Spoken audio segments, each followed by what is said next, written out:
Ah non, lâche la cuillère. Le principe, c'est que tu manges ce qu'il y a sur la cuillère et pas la cuillère. Au début de cette histoire, il y a nos personnages. Ça va? Je crois que je devrais avoir un psy. Il y a quelque chose qui est mort et qu'il faut ressusciter. Oh, mystère. Jean-Claude, mystère.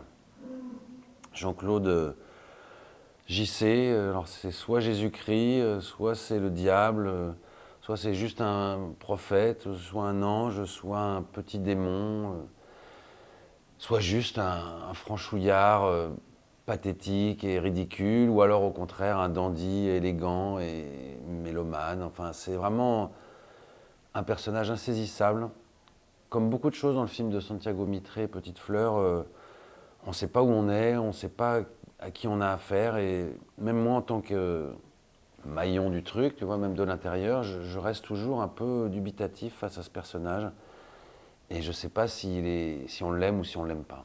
Donc, je trouve que c'est la grande force du film et la grande force des personnages du film, c'est que jusqu'au bout, ils restent mystérieux et on se demande tout du long si on les aime, si on les aime pas, s'ils sont bons, s'ils sont mauvais. Et ça, c'est rare parce qu'en général, les films, ils veulent absolument donner une réponse aux spectateurs et les spectateurs eux-mêmes veulent absolument que les films les prennent par la main et leur disent quoi penser. Là, tout le monde peut avoir son interprétation et plusieurs interprétations, 1000 interprétations sur 1000 sujets et trouver, moi-même quand j'en parle de ce film, trouver à chaque fois de nouveaux axes sous-jacents, de nouvelles portes qui s'ouvrent, comme un labyrinthe, quoi. Et ça, c'est le côté surréaliste et un peu borgésien du film. Chez moi, oui, absolument. Comme un bon pote qui te fait cracher le morceau, qui te guide, qui te donne des conseils. Alors, mais on ne comprend pas pourquoi si c'est un bon pote qui te donne des bons conseils, à la fois le mec en face essaie de le tuer à chaque fois, parce que c'est quand même un personnage qui se fait tuer 18 fois, alors qu'on pourrait s'imaginer qu'effectivement c'est un bon copain. Oui, le côté analyste. Et puis c'est aussi le pendant de l'autre personnage qui est beaucoup plus diabolique pour le coup, qui se présente comme lui par contre le sauveur, le thérapeute, enfin le mage, joué par Sergi Lopez. Donc oui, tout ça c'est des jeux de miroir très complexes. Au fait, je suppose que vous vous demandez qui je suis. Bonjour, j'habite dans la maison d'à côté. Ah, non mais Degas, Che. Alors, le quartier te plaît? Qu'est-ce que tu fais dans la vie? Pas de travail. Ah non, on dit travail. Travail. Travail. Travail. Travail. Je ne l'ai pas préparé. Déjà parce que je suis arrivé un peu tardivement sur le projet. À la base, c'était un autre acteur qui s'est désisté et finalement, je suis arrivé sans connaître le réalisateur Santiago Mitre. J'ai lu le scénario et puis très vite, on a commencé le tournage. Donc j'ai découvert un peu tout ça en jouant les scènes. Surtout que Santiago, un peu comme mon personnage le dit dans le film, a un côté un peu jazzman qui improvise. Et que dans l'improvisation, il y a effectivement des choses qui naissent inattendues, mais qui en même temps étaient peut-être toujours là avant. Enfin, ce côté un peu magique de l'improvisation, c'est-à-dire que quelque chose apparaît, comme des magiciens peuvent faire des tours de magie, ça n'existe pas avant, puis tout à coup, quelque chose apparaît de formidable et qui reste même, parce qu'il y a des petites trouvailles qu'on a eues sur le tournage avec Santiago, des petites impros qu'il a gardées au montage. L'idée de la voix off n'était pas du tout dans le scénario au début, il l'a eu en cours de montage, enfin voilà, je pense qu'il a travaillé ce film-là comme... Voilà, comme on travaille un morceau dans le jazz avec des thèmes qui reviennent et puis des grands moments d'improvisation. On s'est découvert sur le tournage. En plus, lui, il ne parle pas vraiment français. Il connaît la France depuis l'Argentine, donc au travers des films et de certains clichés qu'il avait envie justement de jouer dans le film. Et moi, il m'a dit, voilà, toi, tu vas faire la France. C'est toi qui incarnes la France.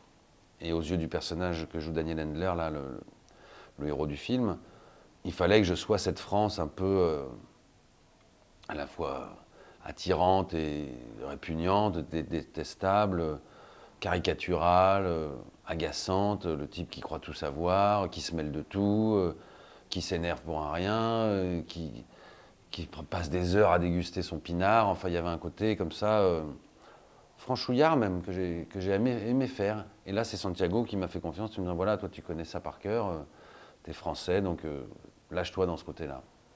Je suis pas un vrai jazzeux, mais j'écoute beaucoup de jazz, oui. J'ai mes idoles. Je suis pas au niveau de Jean-Claude dans le film, là, parce que lui, c'est vraiment un maniaque collectionneur qui collectionne certains pressages vinyles, les cymbales de Buddy Rich, je sais pas, enfin, tu vois. Mais j'aime bien le jazz. J'en ai même fait un petit peu parce que je suis musicien, je fais un peu de batterie et j'ai fait un concert de jazz une fois dans ma vie.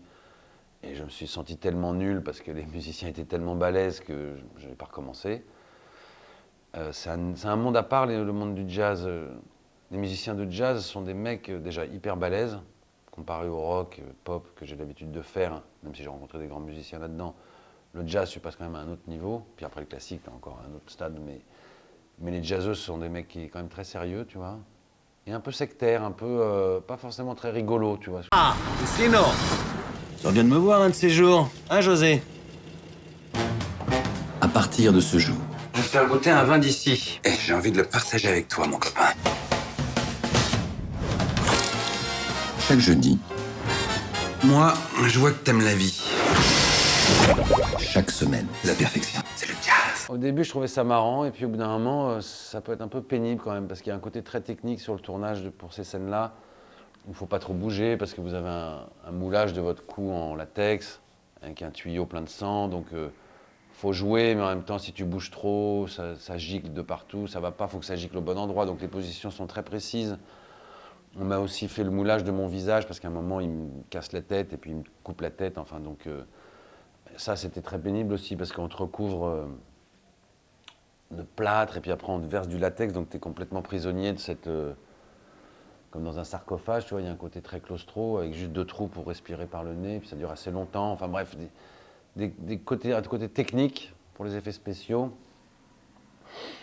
qui est finalement assez contraignant. Alors après, il y a des moments qui sont marrants, moi ça m'a fait marrer de voir le sang gicler, enfin... Et puis le côté précis des places et du côté technique, ça m'amuse aussi, parce que comme j'ai travaillé beaucoup avec Raoul Ruiz, qui faisait aussi ce genre d'effets et qui avait un côté très technique dans sa mise en scène, ça m'amuse parce qu'il y a une grande liberté, on peut essayer des choses et sortir du réalisme, du naturalisme, je dirais, parce que le cinéma français est quand même très influencé par le naturalisme. Donc un jeu très réaliste comme ça, qui évite un peu les débordements, qui est plutôt... qui va dans le sens de la réalité, tu vois. Et moi, j'avoue que j'aime bien la fantaisie. Ça vient aussi de mon côté ruisien d'enfance. Et puis même dans mes goûts personnels, j'aime bien les trucs qui dépassent un peu le réel et qui font des incursions dans le fantastique, dans le genre, oui, effectivement, dans le grand guignol, dans l'extravagance, voilà. Et les acteurs que j'aime bien, c'est aussi ceux qui sont pas que dans le naturel, tu vois ce que je veux dire. Un acteur qui est juste crédible, ou juste bon, juste comme ça, je trouve un peu tout dommage. J'aime bien quand ça décolle un peu et que le mec se permet d'aller un peu trop loin, tu vois ce que je veux dire, des trucs un peu hauts en couleur. Moi j'aime bien les trucs un peu pimentés. D'ailleurs j'aime bien la bouffe pimentée.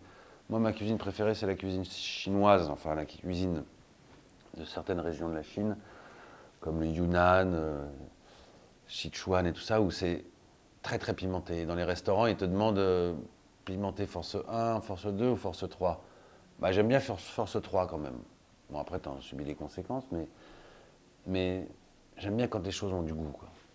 Alors, j'ai un autre film qui sort en octobre avec Léa Seydoux de Mian Senlov qui s'appelle Un beau matin, qui est une très belle histoire, un peu romérienne, où une jeune mère accompagne son père qui est en train de mourir et parallèlement rencontre un nouvel homme dans sa vie et tombe amoureuse. Donc, c'est un peu ces deux... La vie, l'amour, la mort qui se mélangent, c'est assez beau. Et puis le film dont je parlais de Valérie Donzelli avec Virginie Efira, qui s'appelle L'amour et les forêts, qui devrait sortir l'année prochaine, d'après un livre de Éric Reinhardt, qui raconte cette histoire terrible d'un couple où le mec pète les plombs. Comment je peux être sûre que t'es pas complètement fou? Est-ce que tu as déjà tué? une histoire de vie, de mort, et peu importe dans quel ordre. Complicado, hein.